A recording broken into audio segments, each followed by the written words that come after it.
and welcome to our March Summit, Building a Main Street Business Ecosystem. My name is Michelle McCabe, and I am the Executive Director of Connecticut Main Street Center.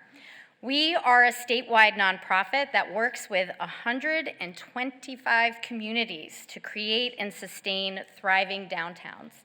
With a talented staff, we build capacity and skills, share best practices through our programming, assessments, field visits, webinars, advocacy efforts, and events like today's summit. I'm especially thrilled to tackle with our partner CBIA the topic of ecosystem building in support of the business community upon which our downtowns heavily rely. In our travels, we consistently hear towns and cities seeking new businesses for their communities, retail, restaurants, and entertainment. What we know at Connecticut Main Street is that filling a storefront with a desired business is only half the battle. We know that communities need to build a healthy, supportive structure around those businesses to ensure that they succeed, which can involve helping to foster positive working relationships with landlords and property owners, keeping the streetscape attractive, well-lit, easy to navigate, and safe, and facilitating collaboration between businesses, and creating events and marketing materials to draw foot traffic. All of these elements and more are required for a thriving business community and downtown, and why at Connecticut Main Street Center we work hard to support the people who tend to this complicated ecosystem. Today we will be bringing you case studies and panels that highlight best practices, success stories, and cautionary tales from business owners, Main Street managers, economic development professionals, and policymakers that you can take back to your communities in order to support your own Main Street ecosystem. Our summits cannot happen without the generosity of sponsors and the hard work of Connecticut Main Street staff.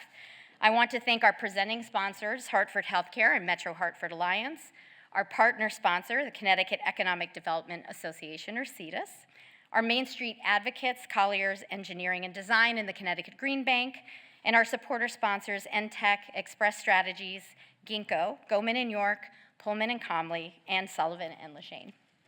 In addition to our sponsors, we have an excellent lineup of exhibitors and hope that you've had a chance to chat with them this morning, and you'll have another opportunity during the break.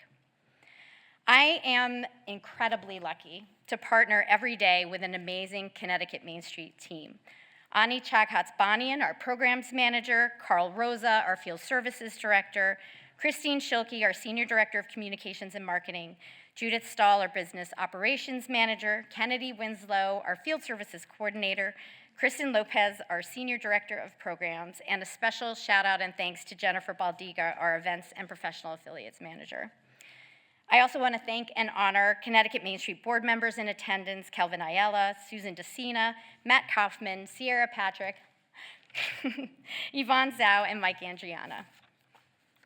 We are especially excited to be partnering with CBIA to bring you a summit focused on small businesses who are the lifeblood of our main streets in our state. We are grateful for the incredible work of this organization in supporting the business community. And I'd like to invite CBIA Executive Director Chris DiPentima to offer his remarks.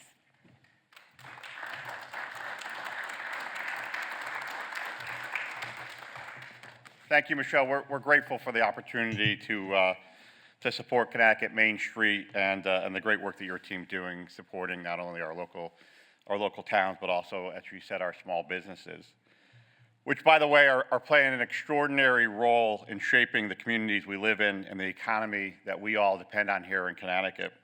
They don't just provide goods and services.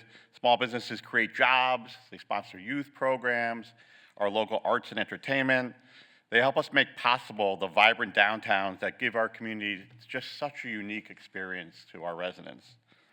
Small businesses aren't just the heartbeat of our communities, they're the backbone of the state's economy.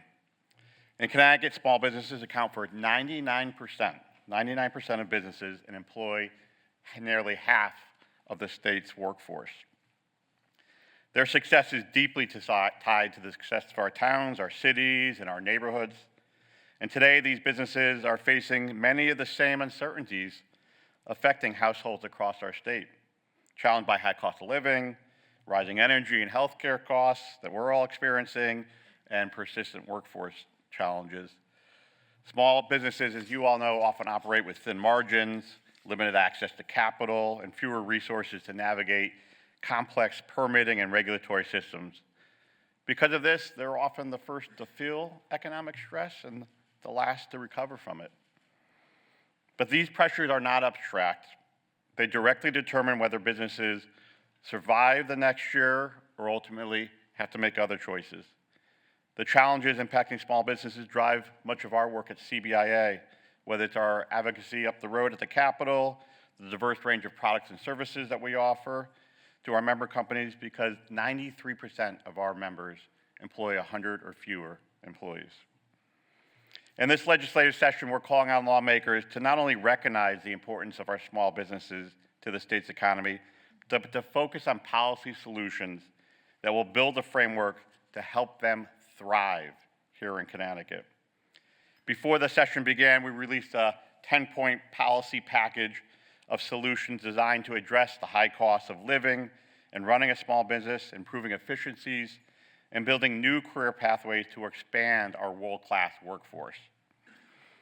We're asking lawmakers this session to be small business champions, like many of you are in this room, to support proposals like expanding access to affordable, quality health care that so many businesses and their employees struggle to get, repealing the state sales tax on energy bills, removing barriers to occupational licenses, and eliminating outdated and burdensome state regulations. We must also address the growing labor shortage that I know many of you hear about, and retain the talent that we already have by making Connecticut more affordable, and attracting new residents by highlighting not just our job opportunities, but the quality of life, the safety, the schools, and our amazing communities that you all serve and work in. The decisions made at the state capitol this session on taxes, regulation, workforce readiness, infrastructure, energy will either unlock opportunities or compound burdens on our small businesses. By prioritizing policies to allow small businesses to compensate and thrive, we can strengthen our economy, support our communities, and open the door to meaningful opportunities for all residents in Connecticut. I urge each of you to reach out and engage with your local representatives. Ask them to become small business champions. And please join us here next Wednesday, right here in the Bushnell, for Connecticut Business Day, which is a perfect opportunity for you to interact with lawmakers from across the state of Connecticut to talk about your challenges and opportunities in your businesses. Small businesses in downtowns, they succeed together for the same reason Connecticut succeeds, on the strength of our relationships between entrepreneurs and their communities. And now it's my pleasure to introduce a real champion for small businesses, someone who's passionate about revitalizing our main streets right here in Hartford. Hartford City Mayor Arunan Arapalam, welcome him to the stage.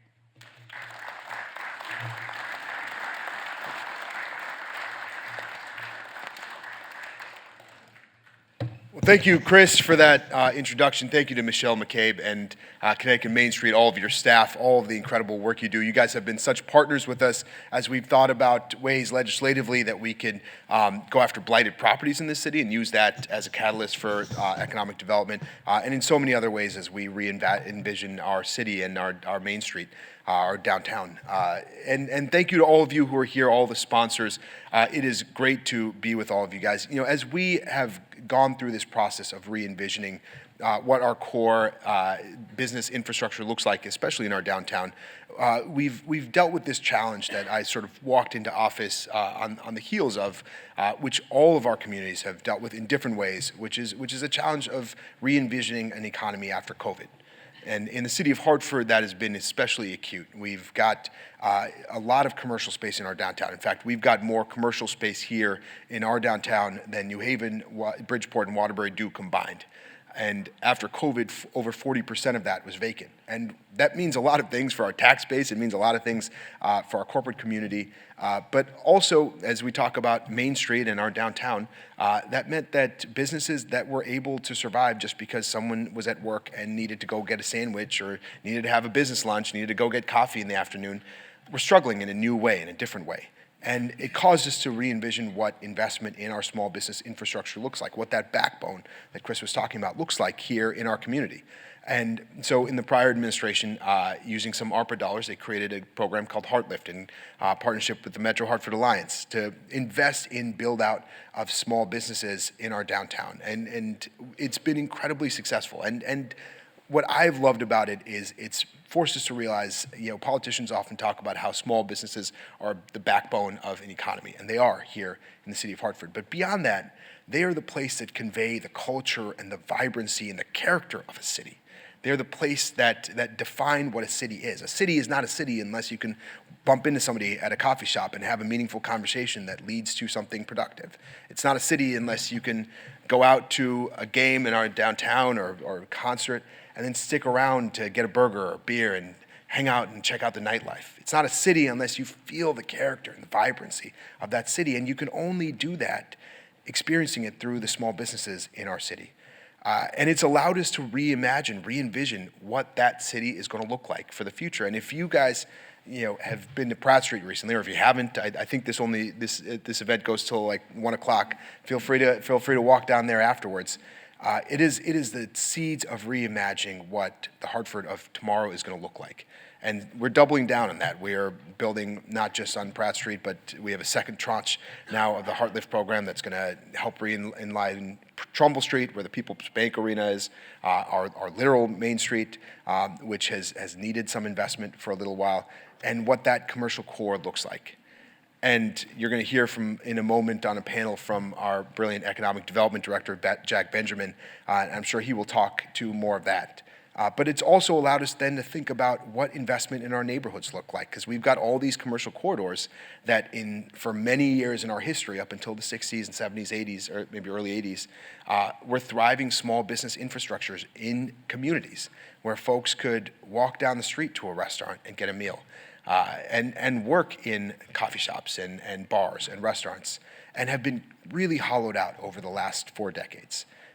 Places that are empty storefronts or house cell phone stores or vape shops, the kinds of businesses that we may not be as interested in our neighborhoods. And so we've created a program in the last year to invest $1 million each in 4 commercial corridors around our city, on Albany Ave, on Barber Street in the North End, on Park Street, and on Maple Ave, to try to rebuild a sense of a neighborhood core so that everyone has that experience of being able to walk down the street for date night or to get a cup of coffee, to bring back community-based small businesses. And Paige Burchett, who I think is in this room, is our Director of Small Businesses and is leading that effort. But as we think through what the small business infrastructure of this city looks like, I say oftentimes when I go to ribbon cuttings for new businesses, a business in our city is a risk that somebody has decided to take on the city. It's a statement of faith in the city. It is a statement of love for the city. It is an investment in who we are as a city, and a belief that idea they have, that baby they have of a small business can grow and flourish here in the city of Hartford. And we take that statement of faith, we take that risk and that investment really seriously. And we want to do everything we can to make it easier to invest here in the city of Hartford. We've cut down our permitting times by over half in the city. We've tried to make the coordination and the conversation with our city functions a lot easier in the city, and we're working to improve that using investments in AI in the coming months and years.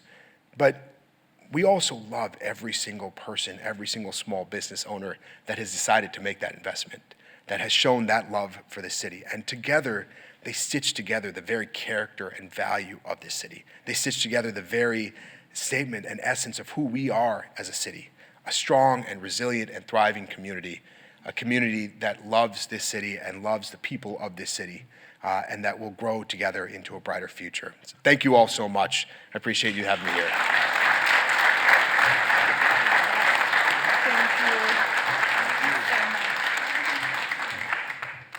Thank you so much, Mayor Arulampalam, for your innovative and important work in strengthening the downtown and the neighborhood main streets throughout the city of Hartford. And I know that you're not doing this work alone. Our presenting sponsors, Hartford Healthcare and Metro Hartford Alliance, are critical partners in your work. Hartford Healthcare recognized the power of bringing their headquarters to downtown Hartford and encouraging their workforce to take advantage of all of its amenities, as well as participating in the new Vision Committee, comprised of other anchor corporations, partner organizations, and government staff focused on supporting the city. We are pleased to welcome Keith Grant, Vice President of Operations at Hartford Healthcare, to offer opening remarks describing their commitment. Thank you, Keith.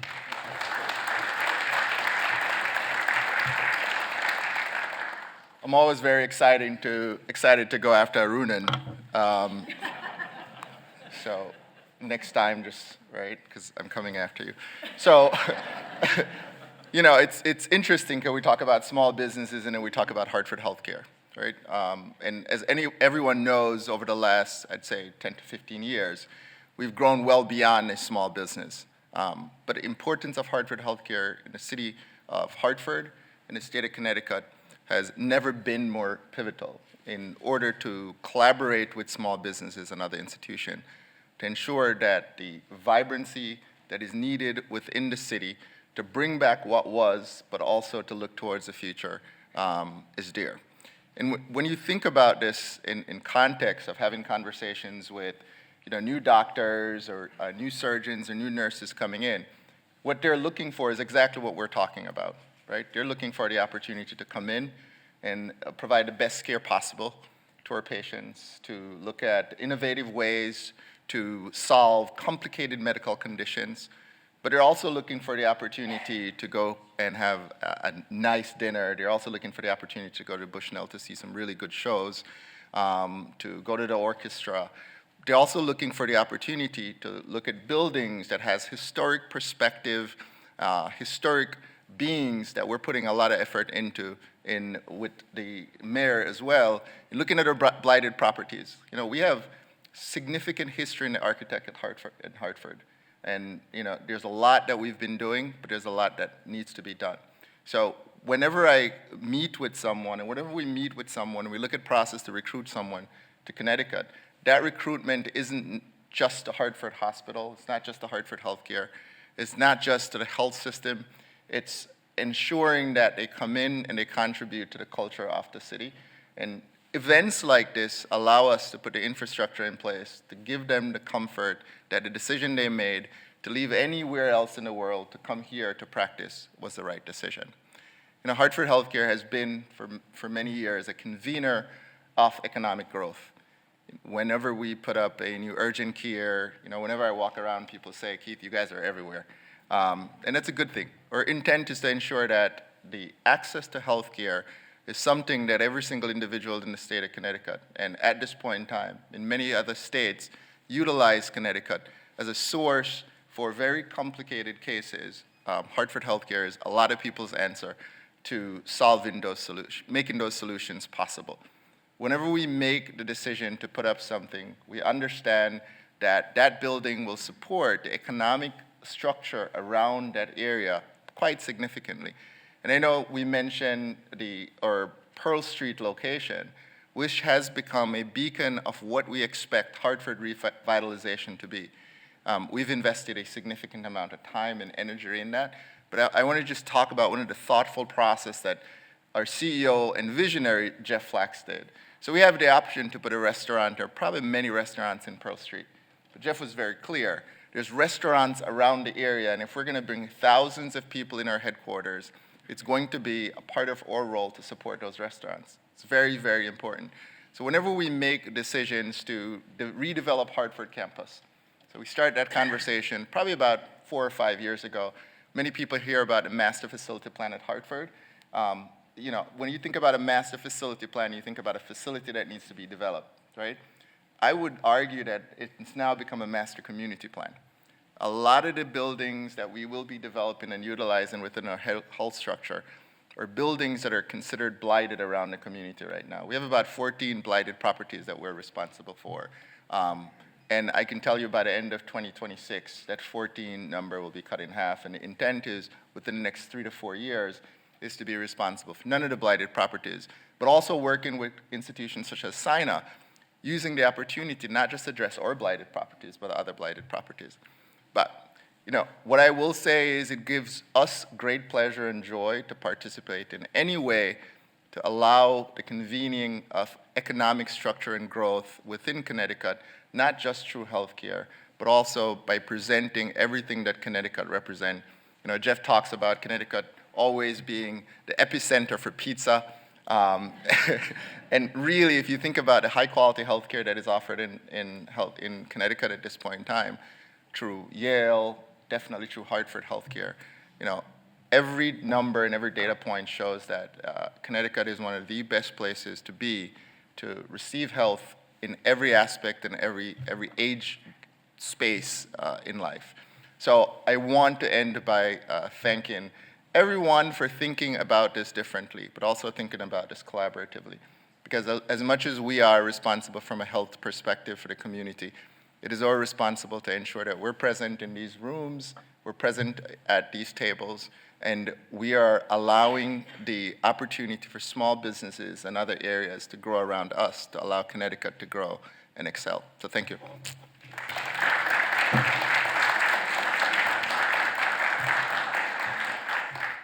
Thank you so much, Keith, and thank you to Hartford Healthcare for exemplifying what it means to be a member of an ecosystem and feeling responsible for the environment all around the places in Connecticut where you are, which is everywhere, as we have determined. Metro Hartford Alliance, our other presenting sponsor, has implemented a number of successful revitalization strategies for the downtown and the business community that are being replicated across the state. And I am so pleased to introduce Jean Goddard, Chief Business Investment Officer of Metro Hartford Alliance, to tell us more about their work. Jean.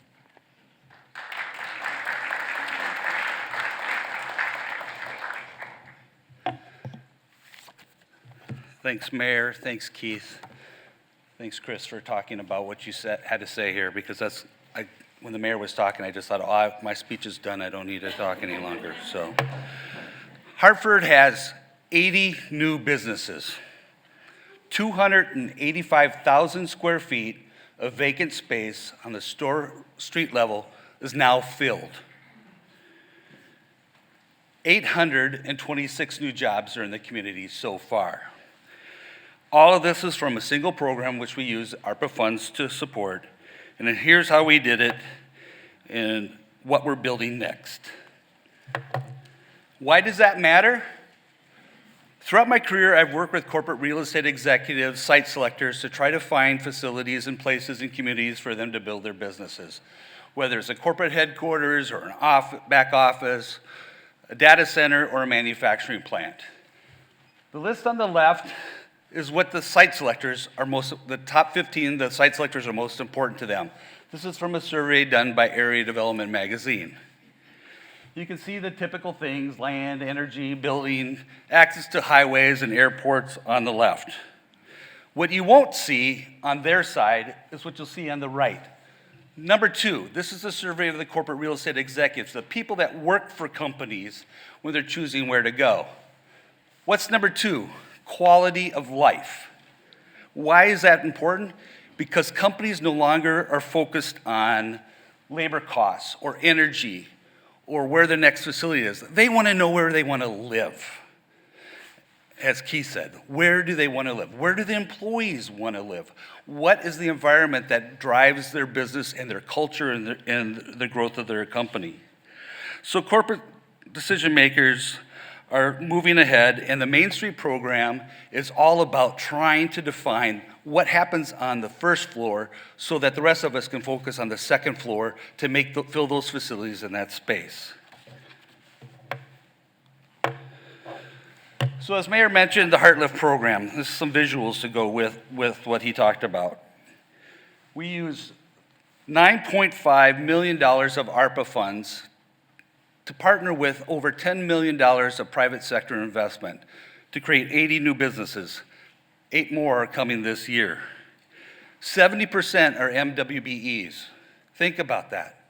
supporting local entrepreneurs from across our community. 826 new jobs were created, and I'll talk more about the 8 more that are coming up here. So this allows us to show that using a program like this can support businesses throughout our community, regardless of background. This is what development looks like throughout the city. Not just concentrated, as the mayor talked about, talking about building the corridors of business throughout our community. This is what's happening coming up throughout the downtown. It's not just one type of business or other. It's pizzerias, it's coffee shops, it's entertainment, it's gift shops, things that are supporting our community and our business and what people want to know.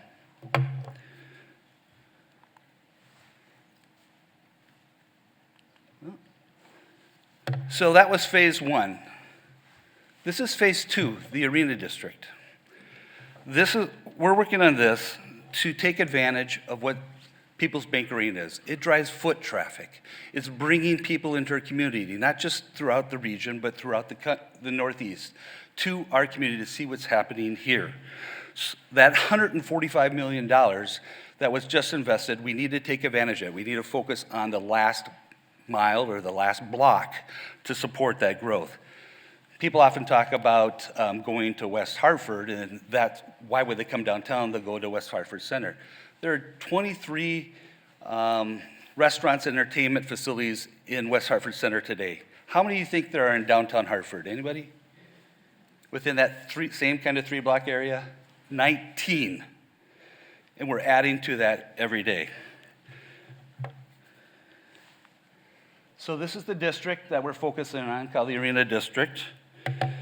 It's focusing on investing $2 million that we asked the legislature to support us with to reactivate spaces within this Trumbull and Pratt Street area. You've probably walked by this hundreds of times since this was built.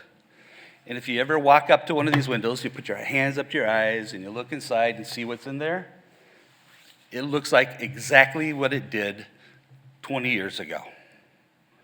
No changes have been made.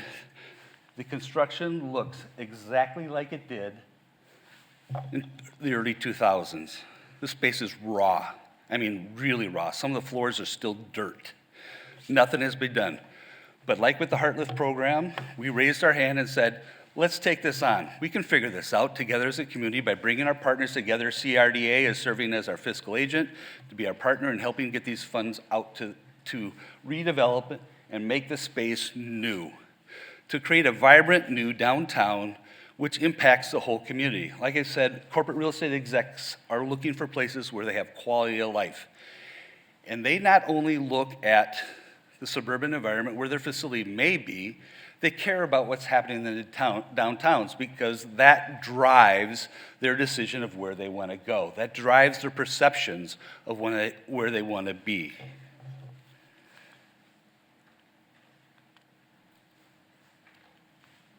Click. All right, phase 3. Hartford is a college town, really? We have over 30 colleges and universities within the Hartford metropolitan area. We have 17,000 students in downtown Hartford and in West Hartford. We're a college town that hasn't figured out we're a college town. So phase 3 is trying to develop and create this image, create the opportunity, Main Street level entertainment things that will bring those students, their parents, the faculty, the businesses that are related to those into our core. But it's also focusing on trying to bring in the businesses that are here and wanting to be in our community beyond just a night at the People's Bank Arena or a convention that they're going to at the convention center. The other part of this is trying to build out our hospitality sector. In 2019, there was a study done looking at our hotels within our region that's supporting the convention center. The study said that we needed 3,000 hotel rooms just to support the convention center as built. Not adding anything new to it, just as built. The Marriott was built, it's 403 hotel rooms. We need 4 more Marriotts just to support what that study said. It didn't count what you guys are doing, the $600 million plus that is being built in the community around the hospital systems throughout our community. It didn't count the $145 million that I mentioned earlier that's being done to the convention or to the arena to bring in more acts, more entertainment. We lost 700 hotel rooms during the pandemic that were converted to residential. Today we have just over 800 hotel rooms in our community supporting that. Anybody raise their hand what they think that the Marriott charged on Tuesday night for a night stay? $804. $804. The good one was $630. While the DoubleTree is a great business hotel, it doesn't support our convention center. We need to focus that new development, raise the issue, and support new growth within our community. So you're gonna see our board voted in December to have us spend more time focusing on this issue. So you're gonna hear us talking about this as phase 3, looking at the long-term vision of our community and where we go. What we're doing is no different than what you're doing in your own communities. The scale may be a little bit different. It may be the programs or the funding may be a little bit different. But in the end, it's building those vibrant downtowns that are going to lead to growth in businesses throughout your community and the second floor and above in your office space. So thank you for your time. I appreciate your being here.